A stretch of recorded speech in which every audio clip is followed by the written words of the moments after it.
Hey guys, I just got back from Cancun. Kind of took a little vacation, and it was pretty good. My wife got sick. She ate something or drank something that wasn't good, water or something. Other than that, it was a good time. So give you a quick update on what's going on. I haven't obviously done a lot since I've been gone, but I have some ideas, some things I want to do. Finish up what I'm waiting on. So I've got this power steering pump in, and I've got all this taken care of, all new stuff here. I got a new tie rod end. This is all new, the rag joint or connector, whatever you call that. All that seems to be working. It steers back and forth. I don't have that power steering lines in yet, because I'm not gonna go with this setup. I'm gonna go with an original setup. I think I mentioned that already, that will actually put a remote canister up here. So I'm waiting on that. That's a couple weeks out. And so, yeah. Little shout out to Juby May's channel again, and I've talked about him before. He gave me a shout out the other night. I was watching his video. I didn't even know he was going to give me I didn't even know it was coming. And they said, hey, check out Mr. Fireman's channel. And I appreciate that. It's awesome, because Juby's amazing at what he does. And so let me give you a little backstory on that. So when I first started learning that I wanted to restore a car, well, didn't have any idea what I was doing. So I was like, okay, I got to figure out where to start. Well, I went to work at a collision shop not too far from here, and I worked there for a couple of years. Learned how to do all the collision stuff, did paint, did the body, learned how to do everything. I just told him, I said, I want to learn how to do everything. I don't want to just, be a fabricator or whatever. I want to learn how to do everything well, there's only so much in the collision that you can cross over to this. I mean, a lot of it does, the welding and all the kind of stuff like that. But there's a lot more. There's a lot more to this than what they did in the collision. I mean, and they have frame straightening machines. It's just almost a whole different, I know they're cars, but it's just a whole different deal. So I had to learn a lot of this through YouTube. I watched old videos. James Freddy used to make videos, Shut Your Face Garage. All those guys were they're not my mentors, but they kind of were, unbeknownst to them probably. I just watched their videos over and over again. And then as I got more into it, I started buying these. I found a DVD sets. And so all of these teach body work, paint, all kinds of pretty much anything that has to do with a car. This guy's from like England. I think his name is Dennis. David Gardner. He does amazing sheet metal work, so I learned a lot from that. I've watched these videos over and over again. Complete body work and sheet metal assembly. And so Craig Hopkins is the one who teaches everything on these videos. And even here, MIG welding, bought his, that's Craig Hopkins right there. Well, you guys have watched, if you watch Juby's channel, you've watched Craig Hopkins. He's the one, he's like the godfather of all this stuff, And so to get to learn from Juby, who is basically been mentored by Craig Hopkins, who I watched to learn how to do everything I did, is absolutely a gift. I mean, it's amazing. I absolutely love watching Juby's channel. He's taught me so much just in a short time that he's been making videos about the sheet metal. When you get this AMD sheet metal, what fits, what doesn't. Dynacorn's a better front piece. That piece there, that's AMD. The Dynacorn's a better piece. Just little stuff like that. It's like, man, if I'd have known that, I would have went with Dynacorn on that. But AMD has lots of other things. So just stuff like that, because he does it every day, it is such a help. And little things like, okay, you're gonna have to tweak this corner or cut this, or you're gonna have to bend this a little bit because, it's just stamped and it comes from, that's stuff that, when I first got all this sheet metal, I thought, it's just like a puzzle. I'll just put it together, no problem. No, not even close. I mean, you guys have seen that I've had to take parts off because they're rusting underneath where there's no EDP primer. I've had to tweak and cut and bend and move and all kinds of stuff on this stuff. And I thought, man, I hope I'm not doing this wrong. But then to hear him talk about it, and that's normal. That's just normal. That's every day. It's like, yeah, you got to bend this. You got to move this. This got to be cut this off, move this here. And then he gives you measurements from, for your rocker panels and stuff that you're not going to get anywhere. You're not going to get that off any other YouTube channel anywhere that I've ever seen. So the guy has jigs. He's got all the stuff that's from the factory, or not from the factory, but they're made off of factory cars. They took several cars and got the best cars, and so best information out there that I know of right now on how to redo one of these cars. And he's doing a 69 Camaro right now. And so anyway, I just want to give you kind of a little background on how I learned how to do what I do. And it's funny because Craig Hopkins is the one I learned a lot of stuff from by watching these videos. And then, like I said, some of the mentors that I had that I found on YouTube that I thought were amazing at what they did. So I just followed them intensely and watched their videos. Another one are these metal bumping. Now this is the same book basically. It's just this is an updated edition. This is the second edition. This is the fourth edition. But I have a video in here. It's like an hour long on how to basically take dents out of sheet metal. And it came from these books. I studied these books over and over. High spots, low spots, crowns, valleys, peaks, all the stuff it talks about in there, how to go about it methodically, and make the metal, bring the metal back to where it needs to be, nice and flat or nice and straight. And I even did I think a Honda fender or something that I did at the time, and it came out pretty good. It was pretty wrinkled up, but there's more to, it's an art form. There's more to just taking a hammer and dolly and starting to beat the crap out of stuff, especially when you've got dents and stuff like that you got to take out. There's a way to do it.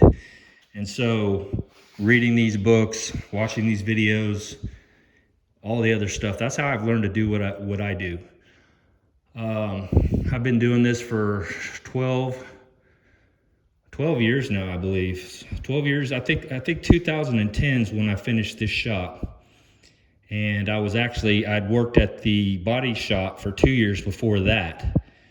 And then that's when I decided I'm going to build my own shop and do my own stuff because I wanted to get into restoration. He had a 55 Chevy up there that I got to play with. That was a lot of fun. But no one else, he couldn't make any money off of it. It was a friend of his car, basically, the owner of the shop. And so he let me piddle on that because I was working for free. I was basically getting a free education, if you will, however you want to look at it. I would fix his car. It was a great deal. I'd fix his cars and he would teach me the knowledge. And so he's winning and I'm winning. It was a great deal. But I just, I had to move on because I wanted to do this ultimately. And he knew that, when I first started, because that's what I asked him. I said, hey, where do you go to school? Is there a VOTEC or something? And he's like, I have VOTEC students coming up here all the time. If you want to learn how to do this, just come in Monday. And I'm like, seriously? Just come in Monday? Yep, come in Monday. And so every day I was off from the fire station, I was up there for 2 years, learning everything I could learn. So, and then I want to fail to mention that I made a friend on YouTube who is basically, in my opinion, he's a genius. He's absolutely one of the best fabricators I've ever seen. He could have done so much with his life. He had a rough life growing up. Things didn't go the way he wanted, and he's just in a bad place. He helped tremendously with a lot of the stuff that I learned, perfecting my welding skills, not perfecting, but making them a lot better, teaching me the system of a car, how it's a ladder, how, the sides basically form a ladder, and you've got, these unibody cars, they don't have a full frame. So they basically, your rockers are your strength. And it's just amazing what he taught me. He was like, you need to look at things differently, because I was looking at things just one way. He's like, no, look at it like this. And so he taught me so much, and I'll be forever grateful to him. We parted ways. We had a disagreement, and I tried to work it out, tried to get past it. And he just became, he became more and more controlling, I think is what I should say, or at least to me. And I was loving the mentor deal, but when he'd start getting mad at me and stuff like that, I'm like, look, dude, I'm learning, and you're fantastic at this, and you live in another country. But anyway, I love the guy, but he's the type of guy, once you break a relationship, I guess it's over forever. There's no turning back. So anyway, so I will move on, go on forward, and make the best of it. But I do appreciate him. If he ever watches this video or gets to watch it or whatever, just know that I really, really appreciate you. So anyway, I don't want to make this video real long, but I'm going to get back on this today. I think I'm going to roll it out. It's going to be pretty decent. I'll probably strip the rest of this side. Watching Juby yesterday was awesome. I went back and caught up on a bunch of his videos because we went on vacation, and was watching him using OSFO on this, and that's what I'd planned on doing, which is great. And so he's kind of just, okay, he's doing this and that, so that kind of backed up what I had thought of doing also. So got reconfirmed it anyway for me. So that's where I'm at with that. What else? So one more thing is, so I made a video, 5-7 years ago on SPI epoxy. Well, the other day I was digging through some junk over there, and I found this from one of those videos from, like, I don't know, 5 or more years ago. And I had sprayed this out, and I was trying to figure out, basically, I did a torture test, and that video, it got thousands and thousands and thousands of views. But I hadn't, done an update, and I found this piece, and I'm like, man, maybe the guys would like to see me, remove some of this epoxy and see how it's held up after 7 years of just laying around. And so if you guys want to see that, I can make a quick video, just name it, epoxy update, SPI epoxy update, and I can scratch on this and kind of give it some, whatever you guys think, give me some ideas, sand on it, take a screwdriver to it, whatever. And but it's holding, I can tell you right now, it's holding really, really well. And so after all these years, that's pretty nice to see. But I can take that and bend it in half and the whole deal and see if it busts away or cracks or whatever. But you guys just let me know. I don't want to do that now. I'd rather make a separate video for that. But anyway, if I get any more done on this, I'll bring you back. If not, you guys have a great week. And actually, it's weekend. Have a great weekend. And we'll talk to you next time. 2 weeks out on getting parts for this, so it's done. Hopefully, I can't say this is a success because it turns, but as soon as I power it up, that's if it starts leaking and all that, then I'll know if it wasn't a success. But like my wife said, it'll be a very nice, be the nicest core they ever had. And I actually rebuilt this twice, and I'll tell you why. I was going to stop the video, but here I keep going. I have lots of coffee today. So this little guy right here is why. This goes on a piston that's inside of the pump. Those pumps they're not difficult. At least I didn't think so. Everybody was like, oh my God, you just need to buy it. Well, I will tell you now that, it is a headache learning the process, but once you learn it and once you see how it works, it's like, this is really easy. This is a simple design. It's a worm gear with ball bearings, and it turns and it pulls a piston back and forth, and it's just super simple design. But the only problem I had, was when I was trying to put the piston into the case itself. This is the Teflon ring that goes around that piston that seals in that bore and slides up and down. Well, when I went to put it in there, I squeezed it and I'm trying to make it I meticulously, like for 30 minutes, trying to push it down in there. And I thought, all right, so I got basically kind of like what you do with a piston. You know, I actually bought, I don't know what I did with it now, put it up. I bought a piston deal. Well, that didn't work because you know what you push pistons into bores with. And so I went and got a rubber hammer. I just took the end of it and I started slowly just tapping it down, and it did not want to go. And so I'm, you know, again, coming around it meticulously with a little, with an edge, trying to push it in and push it down. Okay, long story short, I damaged it. So I just went ahead and hit it a couple times real hard. It popped down in there. I'm like, oh, perfect, great. So I thought everything was good. I went ahead and put the whole thing together. I think I made a video saying, hey, this is done. I'm ready to, you know, go on. Well, I was waiting on a little part that I threw in the trash now, but a little end bolt that went into the head of the piston. Well, it came in, and so I was filling it with oil. I was going to pre-fill it. I was filling it with oil, and then I was rotating that worm gear back and forth. Well, I wasn't paying attention, and I rotated the piston too far forward, it's too far forward, and the balls fell out.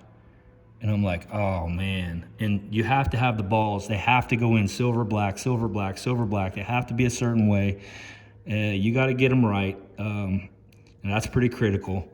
And so I ended up having to take it back apart, which was no big deal because I had put it together and learned tremendous amount about how it works. Well, when I was taking it out, I noticed that was, if you can see that got smashed. Now, maybe it worked and maybe it wouldn't have, but I'm glad I pulled it back apart because had I not, that may have been a problem, big problem. So what I did is I bought a whole nother kit, which was expensive, just for that one Teflon ring. I boiled it in boiling water for 10 minutes. I took it out. I dried it off good. And then put power steering fluid on it, put it over top of the piston, and basically I took black electrical tape, wrapped it around 2 or 3 times, real tight, and I saw this on YouTube, used this and clamped it down and let it sit for 2 days. Just happened to be that I went to the fire station, so it just worked out that way. So then after it sat, supposedly that helps it to kind of go back to its original form or whatever. And I was like, well, I'll just see what happens. Well, as I started sliding it in there, I was being real careful, and I started turning it and I just was more patient than I was the first time. I didn't ever hit it with a hammer. That never happened. And finally, I had it from the bottom and from the top, and I was wiggling it and spinning it and wiggling it, spinning it, and finally it dropped in. And so that Teflon ring is gonna be great. And so another thing I'll say is a lot of people are using wheel bearing grease to lube up a lot of this stuff. From what I've seen from the manufacturer, this Vaseline petroleum jelly is what you want to use. That's the standard. So I would recommend using that instead of wheel bearing grease. Not sure what wheel bearing grease will do. Don't know if it'll hurt it or not, but that's the standard that the factories use. And so that's what I would use. Oh, also, that's another thing. I smeared Vaseline all around that before, and all around the bore before I slid it in there. So it was really, really slick. And so that probably helped a lot as well. Whereas the first time I just coated it in power steering fluid and tried to push it in there, didn't work as well. So just little tips if you happen to watch this and you ever in the future decide you're going to rebuild yours. Like I said, it's not hard. That was the hardest part, was getting that to compress to go in that cylinder. But after that, it all came together. Then when I put it back together, I was real careful to make sure the balls didn't come out of the worm gear, and went ahead and filled it like I was going to. And so it's full of fluid. And it's got plugs in it right now. And then I've got this new part here that goes to the power steering pump. And then this little part right here also goes, this is the low pressure side, this is the high pressure side. And this was the hose, which is all cracked and jacked up. So just gonna get another hose. I wire wheeled this up, cleaned it up, and I'll reuse it. So yeah, I probably won't use this. I really like it, that's why I bought it, but I'll probably throw it on Facebook or something, Marketplace, and sell it if the other kit works out. So anyway, that was a long video, but I did want to give a shout out to Juby May's channel. That's the guy to watch right now, for sure. I mean, he's the one that's giving the secrets. He's the one that's giving information. I've watched lots of videos and guys will show you. I think that's why a lot of people watch my channel, because I was going along showing how I was doing things, right or wrong. I mean, you got to watch and see how it turned out. This guy, he does the same thing. He's teaching you. And that's rare, because a lot of people just want to show their work. It's like, okay, well, this is what I've done, and there it is. Okay, I got that done, and there it is. Well, yeah, but how did you get there? What process? You know, how did you tweak this? And, you know, and that's the stuff that Juby's telling. So anyway, I will stop this video now because I have blabbed for 22 minutes straight. And so you guys have a good weekend. Take care.